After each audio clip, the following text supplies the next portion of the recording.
Hello, it's Olivia Hadari, and I'm here to talk about my project about advanced techniques. So, my first picture was a panorama of the silos behind Hy-Vee in Indianola, and my goal was to capture the whole entire silo scene. It was a little cloudy, but I edited to make it higher saturation and with some contrast, so it differentiated with the background quite a bit. It took a few tries, so I had to angle it correctly to account for lighting changes with all of the shots.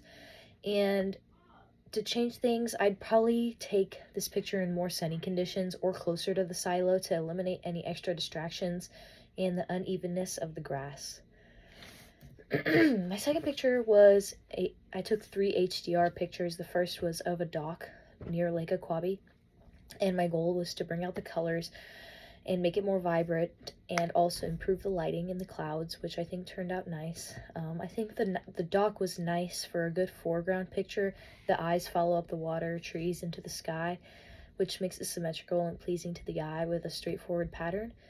And I think it went well. Once I was in place and played with the settings, I just had to stay still and some changes I could make, so I could maybe get closer to the dock, making it the main focus with more detail on the wood and have the background blurred to increase the drama of it.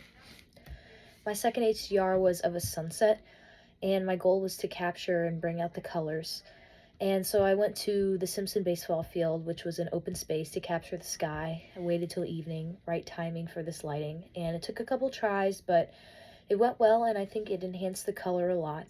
I think that steals the attention of the picture, and I could improve this by taking it in even more of an open space to eliminate any distractions like those light poles in the trees.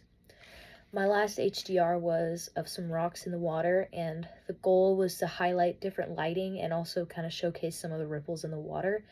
It was a bright day out, so I had to take it at just the right angle to find the contrasting shadows. I think it went well, and it was nice that the background was blurred out to focus just on the rocks. I think that looks good. That adds little details and adds to the quality of the image, enhancing the main subject.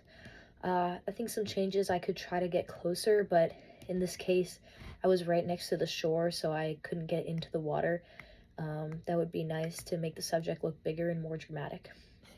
Lastly, my polar coordinates image was also of a lake, and my goal was to just create a well-rounded image that worked together, flowed nicely, being able to differentiate the different aspects of the image.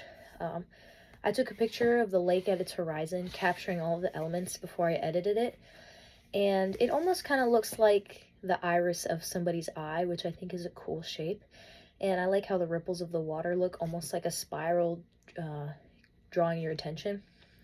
Some changes I can make would be to try to get the sky more blue next time. It was pretty sunny angle at the camera, and that makes the outer layer kind of faint. But overall, it's simplistic, and I think the shapes look nice, so I'm most proud of the sunset picture. I think it turned out really pretty with the colors, and it took a lot of effort. I had to wait several days to get a nice sunset and get the timing right, and I think the colors are very vibrant, which really showcases the power of the HDR feature of editing. So, hope you guys enjoyed.